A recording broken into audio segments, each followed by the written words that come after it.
Welcome back rockers. आज हम देखने वाले हैं एक लाजवाब कॉमेडी फिल्म। इसको देखकर तो आप हंसते हंसते लौटपट हो जाओगे। जिम कैरी, इनको तो आप जानते ही होंगे। वो अपने हर कैरेक्टर में, चाहे वो मेकअप हो या फिर एक्सप्रेशंस, इतने वेरिएशन दिखाते हैं कि पूछे ही मत। आज की मूवी भी इनकी एक फुल लेंथ कॉमेडी मूवी है जिसका नाम है द थ्री स्टूजेस। ये एक ऑर्फनेज में रहने वाले थ्री इडियट्स की बहुत ही फनी और साथ ही दिल को छू देने वाली स्टोरी भी है। और इसको देखकर आपको बचपन में देखे हुए टॉम एंड जेरी शोज की याद तो जरूर आएगी। ये एक सुपर स्ट्रेस बस्टर है और इस वीडियो को देखने के बाद आप पूरी मूवी की तलाश तो जरूर करेंगे। तो इस हंसी के रोलर कोस्टर राइड के लिए बेल्ट बांधकर तैयार हो जाइए दोस्तों। चलिए मिलते हैं थ्री स्टूजेस से। मूवी की शुरुआत में कहानी के तीन हीरोज यानी तीन इडियट्स को दिखाते हैं। इनका नाम है मोई, लैरी और कर्ली। तीनों एक से बढ़कर एक स्टूपिड है और इस मूवी के 3 एपिसोड्स भी हैं। पहले एपिसोड्स में सिस्टर्स ऑफ मर्सी नाम के एक ऑर्फनेज को दिखाते हैं जहां बच्चे जॉली मूड में मस्त खेल रहे होते हैं और तब एक नन आती है जो बिल्कुल लेडी गब्बर सिंह लगती है। इसका नाम है सिस्टर मैरी। वो बच्चों को डांटती है और कहती है कि अंदर जाकर पढ़ाई करो, लेकिन बच्चे भी कुछ कम नहीं होते और इनोसेंट सा चेहरा लेकर गाना शुरू करते हैं, क्या इतने बुरे हैं हम। लेकिन सिस्टर इनका ड्रामा खूब जानती है और कहती है, बेटा ओवर एक्टिंग बंद करो और अंदर जाकर पढ़ाई करो। जिस स्कूल में तुम पढ़ते हो ना, उसकी प्रिंसिपल की भी प्रिंसिपल हूँ मैं। बच्चों के बाद जब सिस्टर अंदर जाती है तो एक कार तेजी से आती है और अंदर से कोई एक बड़ा सा बैग दरवाजे पर फेंक जाता है और बैग को हिलता हुआ देखकर सिस्टर उसको खोलती है तो अंदर से एक छोटा सा हाथ उसे पंच मारता है और सिस्टर मैरी रिवर्स गियर में पीछे की ओर जाकर गिरती है। इतने में दूसरी नन भी वहां जाती है। वे देखते हैं कि बैग के अंदर 3 बच्चे हैं। एक बिल्कुल टकला होता है, दूसरा आधा टकला और तीसरा को तो मशरूम कट किया होता है। तीनों को देखकर नन्स मदर सुपीरियर को बुलाते हैं और कहती हैं कि ये तीनों आसमान से उतरे हुए एंजल सकते हैं, इनकी देखभाल मैं करूंगी। नहीं नहीं नहीं, मैं करूंगी। तब तक तीसरी कहती है, नहीं नहीं मैं ही करूंगी। और इनके बीच कंपटीशन शुरू हो जाता है कि इन बच्चों को अब कौन पालेगा। तब मदर सुपीरियर कहती है कि सबको एंजल्स की देखभाल करने का बराबर चांस मिलेगा, आप टेंशन मत लीजिए। अब 10 साल बाद दिखाते हैं कि वही नन्स इनकी देखभाल न करने के बहाने ढूंढ रही होती है और मदर सुपीरियर उन्हें डांटती है कि बिना टाइम वेस्ट किए उन तीनों एंजल्स को लंच के लिए यहाँ लाओ। वो एक दूसरे का मुंह ताकने लगती है। एक नन कहती है कि अभी अभी मेरा टूटा हुआ हाथ ठीक हुआ है और दूसरी कहती है कि मदर मेरा हाथ अभी टूटा नहीं है और मैं तुड़वाना भी नहीं चाहती हूँ, प्लीज हमें छोड़ दीजिए। अब इन्हें डरता हुआ देखकर मदर सुपीरियर सिस्टर मैरी को बुलाती है, लेकिन नन कहती है कि सिस्टर मैरी के दांत में बहुत तेज दर्द है और वो अंदर लेटी हुई है। अब 3 इडियट्स को दिखाते हैं जो किसी का मुंह खोलकर अंदर झांक रहे होते हैं। मशरूम कट वाले यानी जिम कैरी का नाम है मोई, आधे टकले का नाम लैरी और पूरे टकले का नाम है कर्ली। एक्चुअली ये तीनों सिस्टर मैरी का मुंह खोलकर उसके दांत का ट्रीटमेंट कर रहे होते हैं। मोई कहता है सिस्टर का दांत उखाड़ना होगा, कर्ली तुम इन्हें एनेस्थीसिया दो। अब कर्ली एक बड़ा हथौड़ा लेकर सिस्टर के सर पर दे मारता है और वो बेहोश हो जाती है। यह है दोस्तों इन एक्सपर्ट्स का एनेस्थीसिया। मोई कहता है, फ्रेंड्स अब सिस्टर कोमा में है, मतलब बेहोशी में जा चुके हैं, क्यों ना हम इसके सारे दांत निकाल दें ताकि इनकी जिंदगी में कभी दांत का दर्द ना हो। लेकिन उस अनहोनी से पहले वहाँ एक नन आ जाती है। 1 सेकंड में वो टेबल को उलट देते हैं और सिस्टर मैरी को छुपा देते हैं। अब नन देखती है कि एक इडियट पेंटिंग कर रहा है, एक वायलिन बजा रहा है और एक होमवर्क कर रहा होता है। और तीनों को इस तरह अच्छे बच्चे के भेस में देखकर नन उन्हें लंच के लिए बुलाती है, लेकिन वो मन ही मन डर रही होती है कि लंच में ये लोग पता नहीं क्या नाटक करने वाले हैं। इस तरह ऑर्फनेज में हर पल तीनों शैतानों का मेला लगा होता है और सब इनके नाम से डरने लगते हैं। तब एक नन भागती भी आती है और कहती है, बहुत दिनों बाद एक कपल हमारे ऑर्फनेज में किसी को अडॉप्ट करने आए हैं। तब नन मास्टर प्लान बनाती हैं कि वे तीनों इडियट्स के अलावा बाकी बच्चों को छुपा देंगी और जो भी कपल आएगा वो इन तीनों बच्चों में से किसी को अडॉप्ट करेगा। और हम तो चाहते हैं कि तीनों को अडॉप्ट कर ले और अगर एक भी जाएगा तो कम से कम एक शैतान तो कम होगा ही। फिर कुछ देर में मिस्टर एंड मिसेस हार्टर आते हैं और तीनों इडियट्स को बुलाया जाता है। तीनों बहुत ही शो ऑफ करते हुए आते हैं, जैसे कुंफू, कराटे, डांस वगैरह सब करने लगते हैं। अब अपने मास्टर प्लान में नन एक छोटे बच्चे को छुपाना भूल गई थी। अब वो बच्चा आकर पूछता है, सिस्टर मुझे दूध चाहिए। इस बच्चे का नाम है टेडी। नन्स घबराती है कि ये छोटा पैकेट कहाँ से निकल गया, मैंने तो सब कुछ छुपा दिया था। फिर मिसेस हार्टर उसके बारे में पूछती है तो वे बताते हैं कि ये एक न्यू एंट्री है। अब चारों को लाइन में खड़ा किया जाता है और वो मोई को सेलेक्ट करते हैं। चलो शुक्र है कि एक शैतान तो कम हुआ, ये सोचकर वो मोई को उस कपल के साथ भेज देते हैं। मोई अपने फ्रेंड से अलग होकर बहुत ही दुखी होता है और तो मिसेस हार्टर कहती है, मदर सुपीरियर ने बताया है कि आज तुम्हारा बर्थडे है, तो बताओ तुम्हें क्या गिफ्ट चाहिए मेरे बच्चे। अब मोई उसके कान में कहता है कि नहीं मम्मी जी, मुझे अपने फ्रेंड से अलग नहीं रहना है और प्लीज क्या आप मुझे उनके पास भेज सकती है। मिस्टर एंड मिसेस हार्टर शॉक होकर उसे वापस ऑर्फनेज में लेके आते हैं और उसके बदले में उस छोटे लड़के टेडी को अडॉप्ट कर लेते हैं। यहाँ भी एक्सचेंज हो रहा है, बताओ। तब लैरी और कर्ली पूछते हैं, तुम वापस क्यों आ गए। मोई कहता है कि एक बंदर अकेला क्या करता, रहेंगे तो तीनों साथ में और मरेंगे तो भी साथ में, वरना अकेला कोई नहीं रहेगा। अब 25 साल बाद वही सिस्टर मैरी चिल्लाती है कि मेरे तो 12 बज गए, लेकिन अब तक उन तीनों निकम्मों ने बैल क्यों नहीं बजाया। एक्चुअली 25 साल बाद भी ये तीनों 30 मार खान इसी ऑर्फनेज में रह रहे हैं। ऑर्फन बनकर नहीं बल्कि मेंटेनेंस वर्कर्स बनकर रह रहे हैं। अब एक दिन बताती है कि तीनों अंदर मन लगाकर अपना काम कर रहे हैं। अब काम करने की आवाज भी आ रही है, लेकिन सिस्टर मैरी को शक होता है और वो अंदर जाकर देखती है। टेप रिकॉर्डर पर काम करने जैसी आवाजें प्ले करके तीनों गहरी नींद में सो रहे होते हैं। अच्छा, तो इनमें इतनी अकल आ भी गई। ये सोचकर सिस्टर उनके पलंग का पैर तोड़ देती है और तीनों धड़ करके नीचे गिरते हैं। फिर करली बाइनोकुलर को उल्टा पकड़कर देखता है तो पास में खड़ी हुई सिस्टर बहुत दूर दिखाई देती है और जोर से चिल्लाता है कि लैरी ब्रो, वो नन भूतनी बहुत दूर खड़ी हुई है, उसके आने से पहले हम थोड़ी देर और सो सकते हैं। अब बाइनोकुलर निकालकर वो सिस्टर पास में देखते हैं और सॉरी कहने लगते हैं। सिस्टर उन्हें डांटती है कि 5 मिनट में बैल रेडी हो जानी चाहिए। ओके ठीक है मेरी माँ, ये कहकर तीनों बाहर आ जाते हैं और फिर मोई, लैरी और करली बाहर एक लैडर लगाते हैं। करली, तुम जाकर लकड़ी काटने की मशीन लाओ। अब ये कहकर वो करली को भेज देते हैं।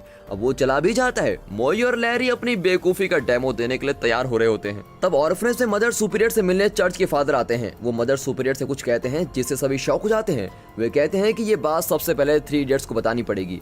इतने में करली लकड़ी काटने की मशीन लेके आता है, लेकिन उसको ऑन करके लाता है। ब्लेड को ऑफ करने के बजाय वो उसको पीछे बांधकर लैडर पर चढ़ने लगता है और चढ़ते चढ़ते नीचे मशीन एक एक करके सीढ़ी को काट रही होती है। देख लिया इनका बेवकूफी का डेमो। क्या जिंदगी में इस तरह का डेमो आपने कभी लाइव देखा है या फिर खुद ऐसा किया होगा? अगर हाँ तो वो फनी मोमेंट्स कमेंट सेक्शन में जरूर बताइएगा, हम आपका इंतजार कर रहे हैं। अब उसके बाद करली ऊपर पहुंच जाता है और ब्लेड को मोए के मुंह पर चलाने वाला होता है। बेवकूफ बंदर कहीं के मेरी नाक ही कट गई होती है। अब ये कहकर मोए गुस्से में बड़ा सा हथौड़ा करली पर चला देता है। करली तो बच जाता है, लेकिन हथौड़े का भारी लोहा नीचे एक बकेट में गिर जाता है। अब आवाज को सुनकर मैरी आकर पूछती है कि ऊपर हो क्या रहा है। तब लैरी बैल पर लिखी हुई वार्निंग देखता है। उस पर लिखा होता है कि डू नॉट रिमूव इट। लेकिन इस बेवकूफ को तो देखो, ये कहता है कि यार इसमें तो डोनट रिमूव करके लिखा हुआ है। लगता है सिस्टर मैरी ने अंदर डोनट छुपा कर रखे हुए हैं। अब ये कहकर वो बैल का पिन निकाल देता है। बैल फिसल कर सीधे मैरी के सर पर लैंड होती है। अब वो डर जाते हैं कि कहीं उन्होंने सिस्टर मैरी को मार तो नहीं डाला। सिस्टर को बचाने के लिए वो लैडर से नीचे उतरते हैं, लेकिन लैडर की लकड़ियां तो करली की मशीन ने काट दी थी। अब मोई और लैरी सीधे सिस्टर पर जा गिरते हैं। करली जो अपना एक्सपर्ट इडियट है वो भी टूटे हुए लैडर के साथ ऊपर गिर जाता है। सिस्टर मैरी जरा होश में आई ही थी कि तीनों ने फिर से उसको बेहोश कर दिया होता है। लैरी कहता है डरो मत मित्रों, इस बाल्टी का पानी सिस्टर के मुंह पर डाल दो, तब उन्हें होश आ जाएगा। और उसी बकेट में हथौड़ा भी गिरा था और ये महाशय लोहे के साथ सिस्टर पर पानी डाल देते हैं। टंग साउंड के साथ लोहा सिस्टर के मुंह पर गिरता है और उनका बचा हुआ थोड़ा सा होश भी उड़ जाता है। अब तीनों को यकीन हो जाता है कि इन्होंने सिस्टर का खून कर ही दिया है और वो एक गाड़ी में तेजी से वहां से भागकर जाते हैं। तब फादर उस बिल्डिंग को बचाने के लिए एक बोर्ड लगा रहे होते हैं। इनकी गाड़ी सीधे उनके लैडर को धक्का मारकर गिरा देती है और फादर लैडर के साथ नंस के ऊपर गिर जाते हैं। उन्हें नंस पर पड़ा हुआ देखकर ये तीनों इडियट्स रुक जाते हैं और गुस्से में फादर को खूब मारते हैं। तुम्हारी इतनी हिम्मत कैसे हुई कि तुम नंस को छेड़ो हैं? वे बेचारे फादर के बाल भी उखाड़ लेते हैं और डांटते हैं कि नन के साथ ऐसे टीजिंग कर रहे हो। फिर आखिर में करली फादर को स्प्रिंग बेड समझकर उसके ऊपर उछल कूद करने लगता है। मदर सुपीरियर शॉक होकर कहती है बेवकूफों, ये फादर हैं और जरूरी काम से यहाँ आए थे। अब ये लोग सोचते हैं कि फादर इनको अडॉप्ट करने आए हैं और तुरंत बच्चों की तरह ड्रेस बदल कर आ जाते हैं। फिर बच्चों की आवाज में कहते हैं अंकल अंकल, हम नर्सरी राइम सुनाएं आपको।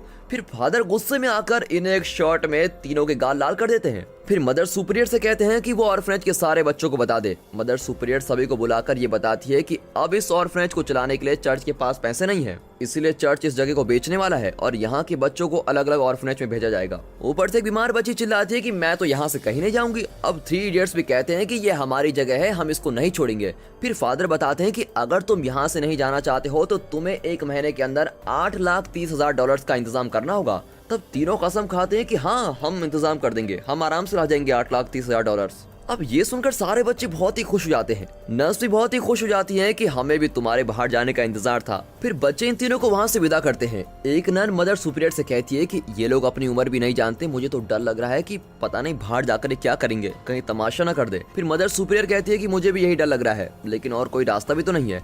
अब विदाई की रस्म पूरी करके ये लोग एक साइकिल में निकलते हैं। ये साइकिल इन्होंने खुद ही डिजाइन की है ताकि तीनों कहीं बिछड़ न जाए। इडियट्स ही सही, पर इनकी दोस्ती और प्यार की दाद देनी पड़ेगी, है ना। मोई के हाथ में एक हुक होता है, पीछे एक ट्रक आ रहा होता है। मोई करली से पूछता है क्या उसने रस्सी ठीक से बांध दी? हाँ मोई, सब ठीक से बांध दिया है। अब मोई तेजी से आगे जाते हुए ट्रक पर अपना हुक फंसा देता है। फिर पूछता है तुमने रस्सी फ्रंट व्हील से बांधी है ना? अब करली टेंशन होकर कहता है फ्रंट ही क्यों, बैक व्हील ने कोई पाप किया है क्या? मैंने तो बैक व्हील पे बांधी है। अब मोई चिल्लाता है कि ओ गई भैंस पानी में करली। फिर क्या तीनों करली के साथ गिर जाते हैं और ट्रक उनको घसीटता हुआ चला जाता है। और इसी के साथ दोस्तों यहाँ पर पहला एपिसोड खत्म होता है। अब आता है second episode, the banana split. City में लिडिया और मैक नाम की जोड़ी को दिखाते हैं। लिडिया की शादी हो चुकी है लेकिन मैक के साथ उसका अफेयर है। लिडिया का पति बहुत ही अमीर है और ये दोनों प्लान करते हैं कि लिडिया के पति को मारकर ये दोनों उसके पैसों से जिंदगी भर मजे लूटेंगे। तब बाहर कोई बाजा बजा रहा होता है। ये लोग बाहर आकर देखते हैं तो सड़क पर 3 इडियट्स बोर्ड लगाकर ढिंढोरा पीट रहे होते हैं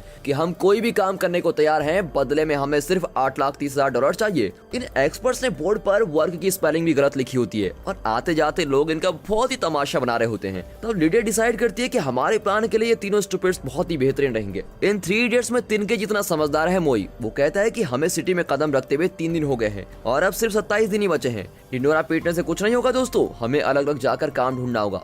यस बॉस ये कहकर वो तीनों दिशाओं में निकल जाते हैं। लैरी अपना बोर्ड लेकर चलने लगता है। तब वो एक दुकान को देखता है जहाँ धनुष और तीर बेचा जाता है। अब एक धनुष को उठाकर वो ऊपर तीर छोड़ता है। फिर बहुत देर आसमान को देखता है, तीर पता नहीं कहाँ चला गया। फिर कुछ देर बाद तीनों फिर उसी जगह पर लौट आते हैं। वे धूप में चलकर थक जाते हैं और एक को भी काम नहीं मिलता। तब लिडिया आकर कहती है कि मैं तुम्हें एक ही पेमेंट में $8,30,000 दे दूंगी, लेकिन तुम्हें मेरे पति का खून करना होगा। बोलो डील और नो डील। ये सुनकर ये लोग शौक में हो जाते हैं कि पति को मारने के इतने सारे पैसे, लेकिन तुम्हारा पति कहाँ है? तब मैक आकर खुद को लिडिया का पति बताता है। वे पूछते हैं लेकिन तुम्हारी पत्नी तुम्हारा खून क्यों करवा रही है? मैक बताता है कि मैं एक हार्ट पेशेंट हूँ और कुछ ही दिनों में मर जाऊंगा। तड़प तड़प कर मरने से तो अच्छा है कि मैं तुम्हारे हाथों बिना दर्द के मर जाऊं। फिर मेरी पूरी प्रॉपर्टी मेरी पत्नी की हो जाएगी और वो तुम्हें तुम्हारा हिस्सा भी दे देगी। प्लीज मुझ पर इतनी सी दया कर दो मेरे दोस्तों, लेकिन मुझे आज मत मारना। कल जब मैं सो जाऊंगा तब मुझे मेरे कमरे में मार देना और ध्यान रहे लाइट्स ऑफ करके मुझे मारना, समझे? इस तरह मैक उन्हें इंस्ट्रक्शन दे रहा होता है और लिडिया और मैक ने प्लान किया होता है कि रात के अंधेरे में जब लिडिया का पति सो रहा होगा तो इन तीनों को अंदर भेजकर उसका खून करवा देंगे। लेकिन करली सोचता है भाई कल तक हम इंतजार नहीं कर सकते, आज ही ये खत्म करके पैसे लेके जाएंगे। ये सोचकर वो मैक को एक टक्कर मारता है और मैक हवा में उड़ जाता है और वो एक ट्रक से टकराकर सड़क पर घिसता हुआ चला जाता है। जब वो संभल कर उड़ता है तभी एक तीर आकर उसके पैर पर लग जाती है और ये वही तीर है जो बहुत देर पहले लैरी ने ऊपर की ओर चलाया था। मैक बेहोश हो जाता है। लिडिया तीनों को खूब डांटती है और वहां से चली जाती है। ये लोग काम के पैसे मांगकर उसको चेस करने लगते हैं। लिडिया अपने अमीर पति के घर पहुंचती है तो ये तीनों उसकी कार को पकड़कर घर तक आगे होते हैं। उनका नौकर बताता है कि मैडम आपके हस्बैंड ने अभी फोन करके बताया है कि उनके बेस्ट फ्रेंड मैक का एक्सीडेंट हो गया है, लेकिन वो बच गए और हॉस्पिटल में है। और तब ये 3 इडियट्स पैसे दो करके रट लगा रहे होते हैं। लेकिन लिडिया गुस्से में तीनों को एक चांटा मारकर कहती है बेवकूफा, मेरा पति मरा नहीं है। अब ये कहकर वो चली जाती है और फिर ये लोग डिस्कस करते हैं कि इस औरत से पैसे कैसे वसूल करें। तब मोई कहता है कि हमें तुरंत हॉस्पिटल जाना होगा, वहाँ हमें फिल्मी स्टाइल में इसके पति के मुंह पर तकिया दबाकर उसका खून करना होगा। और अपने प्लान के मुताबिक वे हॉस्पिटल पहुंच जाते हैं। वहाँ रिसेप्शनिस्ट इन्हें अंदर अलाउ नहीं करती क्योंकि विजिटिंग टाइम खत्म हो चुका है। तब मोई एक डॉक्टर और 2 नर्सेस को एक रूम में जाते हुए देखता है। फिर वो लैरी और करली को भी वहाँ लेके जाता है और कहता है सोल्जर्स फॉलो मी। अब तीनों उस कमरे में जाते हैं और फिर पंच करने की आवाजें आती है। समझ गए होंगे आप। डॉक्टर और नर्सेस को कमरे में घाल करके ये तीनों उनकी ड्रेसेस पहन लेते हैं। देखिए कितने शान से तीनों चल रहे हैं। सबसे ज्यादा फनी तो करली लग रहा है जो गाउन पहने में गोरिल्ला लग रहा है। अब पूरे हॉस्पिटल में ये लोग खलबली मचा रहे होते हैं। इतने में एक नर्स उनको बुलाकर कहती है कि ये देखिए इस बच्चे को पता नहीं क्या हो गया है, डॉक्टर आप जरा कर इनको देखिए। और पता चलता है कि ये एक न्यूबॉर्न बेबी का वार्ड है। अब न जाने इन बच्चों का क्या हल करेंगे ये लोग बच्चों को उठाते हैं और उनसे सुसु करवाकर गेम खेल रहे होते हैं। सारे बच्चे इन्हें अजीब प्राणियों की तरह देख रहे होते हैं। अब आएगा द बेस्ट सीन। ये देखिए मोई ने अपनी विग उस बच्चे को पहना रखी है और इनका फुल फन चल रहा होता है कि अचानक नर्स आ जाती है और इन पर चिल्लाती है कि क्या कर रहे हो, और ये लोग नर्स पर बच्चों के नैपकिंस का ढेर फेंककर वहां से भाग जाते हैं। फिर जल्दी से ड्रेस चेंज करके हर रूम को चेक करते हैं। एक रूम में मैक होता है जो पूरी तरह बैंडेज में पार्सल की तरह लेटा हुआ है। लैरी कल्ली जल्दी से इसका खून करके उस औरत से पैसे लेने हैं, फिर तुरंत हमें और फ्रेंच भी पहुंचना है। अब ये कहकर मोई मुड़कर देखता है तो लैरी और कल्ली टीवी देख रहे होते हैं। खून करने आए थे और टीवी पर जू प्रोग्राम देख रहे हैं। वाह क्या बात है। इतने में मैक इनको देख लेता है और डर के मारे कछुए की तरह बैंडेज के अंदर चला जाता है। फिर ये लोग उसको छुपते हुए भी देख लेते हैं। कोई टेंशन नहीं है लैरी, तुम जल्दी से अपना वेपन निकालो। अब इनका वेपन होता है दिवाली का बड़ा सा बम। मोई उसको जलाकर बैंडेज के अंदर डाल देता है। फिर क्या वो अंदर फटता है और मैक का मुंह जलकर बाहर निकलता है। बेचारा दर्द और जलन के मारे वो बचाव बचाव करके चिल्लाता है। तब रिसेप्शनिस्ट सिक्योरिटी को ले आती है। अब उनसे बचकर तीनों यहाँ वहाँ भागने लगते हैं और आखिर में लॉन्ड्री रूम में छुप जाते हैं। अब अंदर आते हुए सिक्योरिटी को मोई ब्लॉक करता है और वो स्ट्रेचर के साथ जाकर दीवार से टकरा जाता है और उसको बेहोश देखकर तीनों डर जाते हैं। मोई कहता है कि इस सिक्योरिटी को किसी तरह बचाना होगा। करली वहाँ रखे 2 आयरन बॉक्स को लाकर मोई को देता है। मैंने शिवाजी द बॉस फिल्म में देखा था कि हीरो को इसका शॉक देकर बचाते हैं। मोई कहता है, वाह करली, तुम तो बड़े होशियार निकले, डबिंग फिल्म में कब से देखने लगे। अब ये कहकर वो दोनों आयरन बॉक्सेस को शॉक देने की मशीन समझकर सिक्योरिटी की छाती पर रख देता है। बेचारा सिक्योरिटी जलन के मारे चिल्लाने लगता है। तीनों वहां से भागकर टेरेस पर पहुंच जाते हैं। फिर टेरेस से छलांग मारकर नीचे सड़क पर एक आदमी को ऊपर लैंड करते हैं और वो इनको देखकर कहता है, अरे मोए, लैरी और करली, बचपन में तुम जैसे थे अभी वैसे हो यार। और ये लोग सोचने पड़ जाते हैं कि ये है कौन। तब वो बताता है कि अरे मेरे सीनियर्स, मैं हूँ टेडी, जिसे उस कपल ने मोए के बदले अडॉप्ट कर लिया था। अरे वाह छोटे पैकेट, तुम तो बहुत बड़े हो गए हो। हाँ ब्रो, मेरी शादी भी हो गई है और हाल ही में मेरी मॉम भी चल बसी। चलो आप तीनों मेरे घर चलो। तब ये बताते हैं कि ऑर्फनेज वाली जगह बिकने वाली है और उसे बचाने के लिए $8,30,000 की जरूरत है। डैडी कहता है कि उसके लिए ये बड़ी रकम नहीं है और वो उनकी मदद कर लेगा। पर इसकी बात से मोए के ईगो को ठेस लगती है और वो कहता है कि नहीं नहीं, हम खुद ही पैसे जुटा लेंगे। डैडी उनकी फोटो लेना चाहता है और वे अलग ही किस्म का फनी पोज देते हैं। अब फोटो क्लिक करने के बाद डैडी चला जाता है। तब लैरी और करली मोई से कहता है कि अगर वो पैसे देना चाहता है तो इसमें गलत क्या है, हम ले लेते हैं ना। मोई कहता है कि वो हमसे कितना छोटा है यार, और मैं उससे पैसे कैसे ले सकता हूँ, मैं कभी भी नहीं लूंगा। ऊपर से वो बचपन से मुझे अच्छा नहीं लगता है। तुम दोनों हिम्मत मत हारो यार, हम पैसे कर लेंगे, कहीं ना कहीं से तो कर ही लेंगे। अब ये कहकर वो पॉकेट से कुछ पैसे निकालता है। ये $30 ऑर्फनेज की सिस्टर्स ने हमको दिए थे, हम क्यों ना एक काम करें, इन्हें खेती में इन्वेस्ट करते हैं और खूब सारे पैसे कमाएंगे। चलो दोस्तों। और ये कहकर वो खेती को बदनाम करने के लिए निकल पड़ते हैं। टैडी की फोटो को देखकर अपने बचपन की यादों में खो जाता है। अब मूवी का सबसे बड़ा सस्पेंस खुलता है और लिडिया वहां आती है। लिडिया टैडी की वाइफ है और वो टैडी को मारकर उसकी प्रॉपर्टी पर कब्जा करना चाहती है। टैडी अपने दोस्तों की फोटोज को दिखाता है तो उसका तो गला ही सूख जाता है और कहता है कि ये मेरे बचपन के दोस्त हैं, हम सब ऑर्फनेज में साथ में थे और मैं इनको अपने घर में इनवाइट करना चाहता हूँ, तुम क्या कहती हो। लिडिया घबराती है लेकिन फिर भी हाँ कर देती है। अब ये 3 इडियट्स अपने सारे पैसों से बहुत सारी फिश खरीदते हैं, फिर उनको एक गोल्फ कोर्स में लेकर जाते हैं और बीज की तरह जमीन पर बिछा देते हैं, ऊपर से उन पर पानी भी डालते हैं। इनका आइडिया है कि ऐसे करने से फिश के पौधे उगेंगे और उनमें से कई सारी मछलियां निकलेंगी। देख लिया इनकी बेवकूफी को, ये लोग दुनिया के बेस्ट बेवकूफ नहीं तो और क्या है। तब ग्राउंड का ओनर आता है तो वे अपना ब्रिलियंट आइडिया उसको बताते हैं और ये सुनकर ओनर का सर चकराने लगता है और वो बेचारा पुलिस को बुला देता है। अब पुलिस को देखकर ये लोग सब कुछ वहीं छोड़कर भाग जाते हैं। फिर वो एक जगह पहुंचते हैं जहां एक दरवाजा होता है। पुलिस वहां भी पहुंच जाती है। तब मोई और लैरी करली को उठाकर उसका सर दरवाजे पर पीटते हैं और इस तरह दरवाजा खुल जाता है और वे अंदर भी चले जाते हैं। वहां हर तरफ फ्लैश लाइट्स होती हैं, लेकिन ये लोग अपनी लड़ाई में मस्त होते हैं। लड़ाई बहुत ही सीरियस हो जाती है और लैरी कहता है कि मोई, तुम्हारा बकवास आइडिया सुनकर हम सब यहाँ फंस गए हैं। अगर टैडी की मदद ले लेते तो ऐसा कभी भी नहीं होता। अब से हम तुम्हारी बात नहीं मानेंगे, हम जा रहे हैं। और ये कहकर लैरी और करली वहां से चले जाते हैं। अब मोई अकेला और उदास बैठा होता है।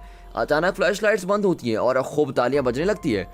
मोई खुद को एक स्टेज पर खड़ा हुआ पाता है और ऑडियंस स्टेज पर आकर उसको बधाई देती है और मोई तो हैरान हो जाता है। सच में वहां पर एक रियलिटी शो का ऑडिशन चल रहा था। ऑडिशन में 3 इडियट्स की करतब देखकर जजेस सोचते हैं कि ये लोग ऑडिशन देने आए हैं और इनकी परफॉर्मेंस से खुश होकर वे मोई को अपने शो के लिए बुक कर लेते हैं और इसी के साथ मूवी का 2nd एपिसोड खत्म होता है। अब देखेंगे मूवी का 3rd और फाइनल एपिसोड। एक जू के बाहर लैरी और करली आइसक्रीम वाली गाड़ी के साथ खड़े होते हैं। गाड़ी में लिखा होता है कि हमारे पास कोई आइसक्रीम नहीं है, आप लोगों से जितना हो सके हमें पैसे दे दीजिए, लेकिन कोई उनके पास भी नहीं भटकता। करली तंग आकर कहता है कि यहाँ कुछ नहीं मिलेगा यार, चलो जू के अंदर चलकर एंजॉय करते हैं।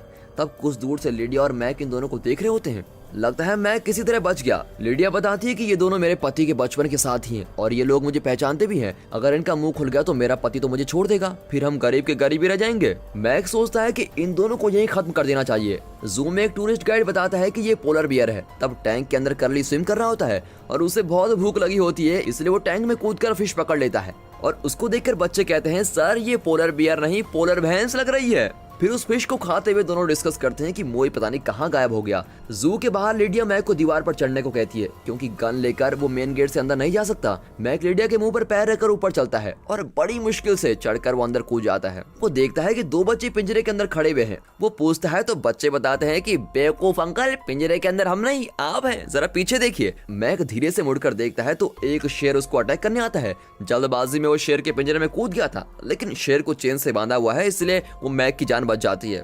लैरी और कर्ली डॉल्फिन्स के पूल के पास बैठकर आराम से पीनट्स खा रहे होते हैं। तब एक डॉल्फिन आती है और कहते हैं लो भाई तुम भी खा लो, और कर्ली पीनट्स उसकी तरफ फेंकता है, लेकिन एक पीनट डॉल्फिन की नाक में फंस जाता है और वो बेचारी सांस भी नहीं ले पाती। अब उसको बचाने के लिए कर्ली नाक पकड़कर पानी में कूद जाता है और डॉल्फिन को पकड़कर दबाने लगता है। डॉल्फिन अपना पूरा एफर्ट लगाकर हवा में निकलती है। तब पीनट फोर्स के साथ बाहर निकलता है और सीधे शेर की बैक साइड पर लगता है और गुस्से में शेर चेन तोड़ देता है और मैक का बुरा हाल कर देता है। लैरी और कर्ली मोई को बहुत मिस करते हैं। उसे ढूंढने के लिए वो मिसिंग पोस्टर भी लगाते हैं। लैरी कहता है कि कहीं मोई ऑर्फनेज वापस तो नहीं चला गया। चेक करने के लिए वो दोनों वहां जाकर सिस्टर से पूछते हैं, तो वो कहती है कि मैं तो मोई को रोज देखती हूँ, वो रियलिटी शो में जाकर बहुत ही फेमस सेलिब्रिटी बन गया है। वो ये भी बताती है कि इस जगह को 2 दिन में बेचा जाएगा, इसलिए हम यहाँ से बच्चों को दूसरी जगह भेज रहे हैं। और बेचारे ये सुनकर बहुत ही दुखी भी होते हैं, क्योंकि इन्होंने ऑर्फनेज को बचाने की बड़ी कोशिशें की होती है। हालांकि बेवकूफों वाली कोशिशें की थी, लेकिन कोशिश तो की है इन्होंने। तब एक लड़का आकर कहता है कि मर्फ की तबीयत बहुत खराब हो गई है, और ये दोनों अंदर जाकर मर्फ को देखते हैं और लैरी उसको हॉस्पिटल ले जाने को कहता है। पर सिस्टर कहती है कि हमारे पास उतने पैसे भी नहीं है, लेकिन मेडिकल इंश्योरेंस तो होगा, उसका इलाज क्यों नहीं किया। तब वहाँ सिस्टर मैरी आकर कहती है कि उसका कारण भी तुम तीनों इडियट्स हो। बचपन से लेकर आज तक तुम लोगों ने हमारा और दूसरों का जो नुकसान किया है उसकी भरपाई में सारा पैसा खर्च हो गया। ऊपर से मेडिकल इंश्योरेंस का प्रीमियम कौन भरेगा। ऑर्फनेज अच्छा खासा चल रहा था, लेकिन सिर्फ तुम तीनों की वजह से आज ये जगह हमारे हाथ से निकलने वाली है। तुम्हारी गलतियों की वजह से बाकी बच्चे अपना घर खोने वाले हैं। और इस तरह से सिस्टर उन्हें बहुत ही बुरा भला कहती है। अब दोनों रियलाइज करते हैं कि इनकी वजह से सबको बहुत ही दुख झेलना पड़ा है। बेचारे मुंह लटकाकर वहां से चले जाते हैं और दोबारा सिटी में आ जाते हैं। और यहाँ उनके दिन बहुत ही गरीबी में गुजरते हैं। हर रात को गार्बेज के ड्रम में सोते हैं। दुख भरी इस जिंदगी के बीच एक दिन में देखते हैं कि टीवी पर मोई का एक शो चल रहा है। तब जाकर इन्हें यकीन होता है कि मोई सच में सेलिब्रिटी बन गया है, और खुश होकर वो रियलिटी शो के स्टूडियो में चले जाते हैं। वहाँ का एमडी ने देखता है और पहचान लेता है, क्यों बॉयज तुम मर्सी ऑर्फनेज के लड़के हो ना। तब इन्हें ख्याल आता है कि ये तो वही मिस्टर हार्टर हैं जो बचपन में मोई को अडॉप्ट करके ले गए थे, लेकिन बाद में उसके बदले टैडी को लेकर गए। मिस्टर हार्टर बताते हैं कि पहले हमने मोई को सिलेक्ट जरूर किया था, लेकिन कार में आते वक्त उसने तुम दोनों को भी साथ लेने के लिए कहा। वो तुम दोनों से कभी भी अलग नहीं रहना चाहता था, इसीलिए हमने उसे वापस करके टैडी को अडॉप्ट कर लिया। लैरी और कर्ली बहुत इमोशनल हो जाते हैं कि मोई को उन दोनों से इतना लगाव था। वहाँ वे मिस्टर हार्टर की फैमिली फोटो देखते हैं। एक्चुअली ये टैडी के डैड यानी मिस्टर हार्टर का ही स्टूडियो है। अब शॉकिंग बात यह है कि उस फोटो में टैडी के साथ लेडिया और मैक भी होते हैं। यही तो वो औरत है जो अपने हस्बैंड का खून करवाना चाहती थी, और यही इसका पति है। तब रिसेप्शनिस्ट बताता है कि वो लिडिया है और टैडी उसका पति है। मैक तो टैडी का दोस्त है। ये लोग शॉक हो जाते हैं कि लिडिया टैडी का खून करवाना चाहती है। वो टैडी को बचाने का फैसला करते हैं और तुरंत भागकर स्टूडियो के अंदर चले जाते हैं जहां शूटिंग चल रही होती है। उन्हें देखकर मोई भी दौड़ा चला आता है और उन्हें गले लगा लेता है। फिर वो उन्हें कस के चाटा मार के कहता है कि तुम दोनों मुझे अकेला छोड़कर कहाँ चले गए थे। तुम्हें पता है मुझे कितनी तकलीफें हुई, ऊपर से मैं यहाँ बुरी तरह से फंस गया हूँ। अब इस बात पर तीनों लड़ने लगते हैं। तब शूटिंग स्पॉट पर मोई की को-स्टार्स और टेक्नीशियन चिल्लाने लगते हैं क्योंकि वहाँ एक चूहा घुस गया था। अब मोई कहता है कि उसे कुछ मत करो, वो मेरा डिनर है, और ये कहकर चूहे को अपने कोट में डालकर अंदर रख लेता है। तब शो का प्रोड्यूसर बहुत ही खुश होता है कि एक जोकर की जगह अब 3 जोकर मिल गए हैं, अब तो मेरे शो की टीआरपी आसमान छू जाएगी। लेकिन ये तीनों उसको इग्नोर करके चले जाते हैं। तब लैरी पूरी कहानी बताता है और कहता है टैडी की जान को खतरा है, हमें अपने बचपन के दोस्त को किसी भी हालत में बचाना होगा। और ये सुनकर मोई भी उनके साथ चला जाता है। आज टैडी और लिडिया की मैरिज एनिवर्सरी है और उसके घर में शानदार सेलिब्रेशन चल रहा होता है। लिडिया मैक से कहती है कि मैंने टैडी को ड्रग्स लेकर लिटा दिया है, थोड़ी देर में वो उठकर बालकनी में आएगा और नशे की वजह से खुद ही नीचे गिरकर मर जाएगा। ये बिल्कुल एक एक्सीडेंट लगेगा और किसी को शक भी नहीं होगा। अब इनकी बातों के बीच मिस्टर हार्टर आकर मैक से पूछते हैं कि तुम्हारे गाल पर क्या हुआ।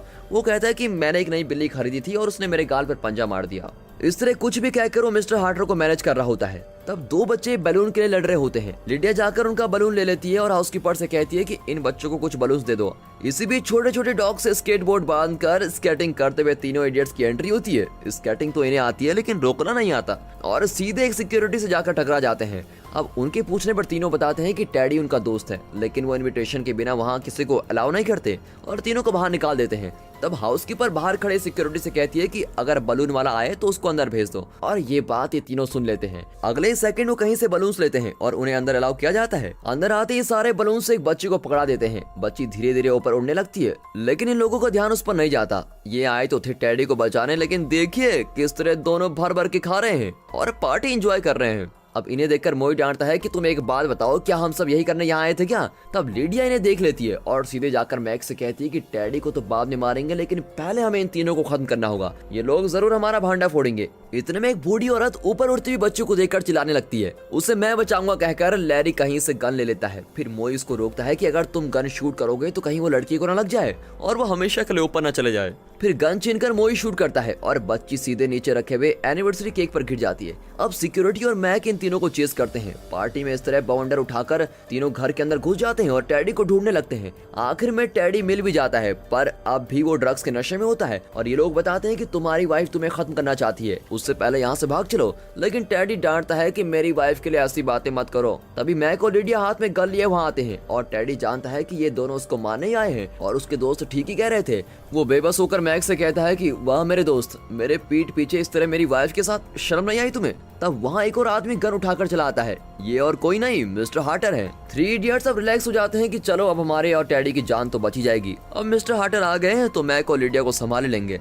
लेकिन मिस्टर हार्टर 3 इडियट्स और टैडी को एक कोने में जाकर खड़े होने को कहते हैं। ये क्या ट्विस्ट पे ट्विस्ट, एक्चुअली लिडिया मैक की गर्लफ्रेंड नहीं बल्कि हार्टर की गर्लफ्रेंड है। हार्टर एक गरीब परिवार से है, पर उसकी किस्मत अच्छी थी कि एक अमीर औरत ने उससे शादी कर ली। दरअसल मिसेस हार्टर ने ही टैडी को अडॉप्ट किया था, लेकिन अपनी पूरी प्रॉपर्टी और बैंक बैलेंस टैडी के नाम करके मिसेस हार्टर चल बसी और इस बात से चिढ़कर हार्टर ने एक मास्टर प्लान बनाया था और मैक की मदद से लेडी और टैडी की शादी भी करवा दी। उसका प्लान था कि टैडी को खत्म करके वो मैक को भी मार डालेंगे, फिर टैडी की प्रॉपर्टी लेकर वो और लेडिया पूरी लाइफ एंजॉय करेंगे। लेकिन अब ये सब हार्टर के जाल में फंस चुके हैं। लेडी और हार्टर इन सब को गन पॉइंट पर एक जंगल के बीच ले जाते हैं। इस टेंशन की घड़ी में अचानक कर्ली जोर से हंसने लगता है। अब हार्टर उसको डांटता है कि मैं यहाँ क्या मजाक कह रहा हूँ, ज्यादा स्मार्ट बनने की कोशिश मत करो वरना उड़ा दूंगा। अब करली और भी हंसते हुए कहता है कि मैं कहाँ हंस रहा हूँ, ये अंदर बैठकर गुदगुदी कर रहा है। ऐसा कहकर वो अपने पॉकेट में से मोई का चूहा बाहर निकालता है और लिडिया पर फेंक देता है। अब कार के अंदर हल्ला गुल्ला मच जाता है और कंट्रोल मिस होकर कार नदी में गिर जाती है। कार बहुत नीचे चली जाती है और कार के अंदर सिर्फ थोड़ी सी हवा होती है। सब बड़ी मुश्किल से सांस ले रहे होते हैं। तभी अचानक पानी के अंदर से बबल्स आने लगते हैं और सभी चौंक जाते हैं कि अब करें क्या। तब करली हंसते हुए कहता है सॉरी फ्रेंड्स, वो मेरी गैस थी। अब बाकी लोग बदबू के मारे नाक बंद करके उसको डांटते हैं कि यही वक्त मिला था क्या तुमको गैस छोड़ने का। तब मोई के दिमाग में एक प्लान आता है। वो लैरी से माचिस लेकर जलाता है और उस बदबूदार गैस के कारण एक धमाका होता है और कार खुल जाती है। फिर कुछ देर में पुलिस आ जाती है और एज यूजुअल विलेन को अरेस्ट करके लेके जाती है। टैडी अपनी जान बचाने के लिए 3 इडियट्स को थैंक कहता है। तब लैरी कहता है वो सब छोड़ो टैडी, तुम्हारे पास तो बहुत पैसा है ना,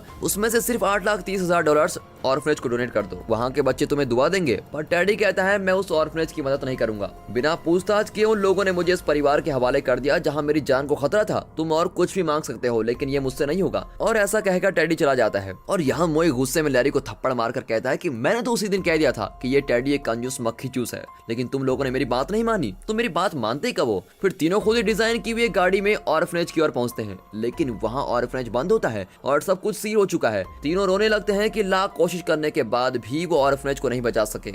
और झाड़ियों की उस तरफ से हंसते खेलते हुए बच्चों की आवाज आती है और ये लोग झाड़ियों से उस तरफ जाकर क्या देखते हैं? एक शानदार बिल्डिंग जिस पर लिखा है sister of mercy orphanage and spa. Orphanage तो ठीक है, लेकिन स्पा बीच में कहां से आ गया? इस कंफ्यूजन में तीनों अंदर जाते हैं तो ऐसा लगता है जैसे वे एक 5 स्टार होटल में आ गए हैं। एक शानदार स्विमिंग पूल में बच्चे स्विमिंग करके खेल रहे होते हैं, दूसरी ओर गोल्फ वगैरह खेल रहे होते हैं। नन्स आराम से बैठकर मसाज करवा रही होती हैं और सभी बहुत ही मजे में होते हैं। 3 इडियट्स की कुछ समझ में नहीं आता। फिर इन्हें देखकर सारे बच्चे कहते हैं अरे भैया कैसे हो? वे सिस्टर से पूछते हैं कि शानदार अरेंजमेंट के पैसे कहाँ से मिले आपको? तब मोई के रियलिटी शो का प्रोड्यूसर बताता है कि मिस्टर मोई, आपके शो के लिए हम आपको कुछ एडवांस रकम देना चाहते थे, ये सभी उसी रकम से किया गया है। ये तो कुछ भी नहीं है, अगर आप एक बार हमारा कॉन्ट्रैक्ट साइन कर लो तो हम आपको और भी देंगे। और ये सुनकर 3 इडियट्स खुशी से पागल हो जाते हैं। तब टैडी अपनी नई वाइफ के साथ वहाँ आता है और कहता है कि हम कुछ बच्चों को अडॉप्ट करना चाहते हैं। और इस पर 3 इडियट्स अपने कैरेक्टर में उतर जाते हैं और कोट निकालकर तुतलाते हुए कहते हैं डैडी डैडी हमें भी ले जाओ प्लीज, हमें कराटे कुंफू सब आता है, डांस भी आता है। और टैडी भी मजाक में कहता है मुझे तुम जैसे बच्चे नहीं चाहिए, अच्छे बच्चे दिखाओ। फिर वो और उसकी वाइफ 3 बच्चों को अडॉप्ट करके लेके जाते हैं। चलो सब कुछ खुशी खुशी एंड हुआ, ये सोचकर करली स्प्रिंग बोर्ड पर हाथ रखता है। बोर्ड गिरने लगता है और ठीक सिस्टर मैरी के सर पर लगता है। बेचारी घायल होकर फिर पूल में गिर जाती है। वो चिल्लाती है कि पकड़ो उन इडियट्स को। तब 3 इडियट्स वहां से भाग जाते हैं और फिर दिखाते हैं कि तीनों मिलकर हॉर्स राइडिंग का मजा ले रहे हैं। और दोस्तों इसी के साथ ये मूवी यहाँ पर खत्म होती है। तो बताइए कैसी लगी ये फुल एंड फुल कॉमेडी। हंस कर पेट दर्द हो गया हो तो इस वीडियो को अपने फैमिली और फ्रेंड सर्कल में शेयर जरूर कीजिए ताकि वे भी एंजॉय कर सकें, और साथ ही साथ वीडियो को लाइक, चैनल को सब्सक्राइब अभी कर दें प्लीज।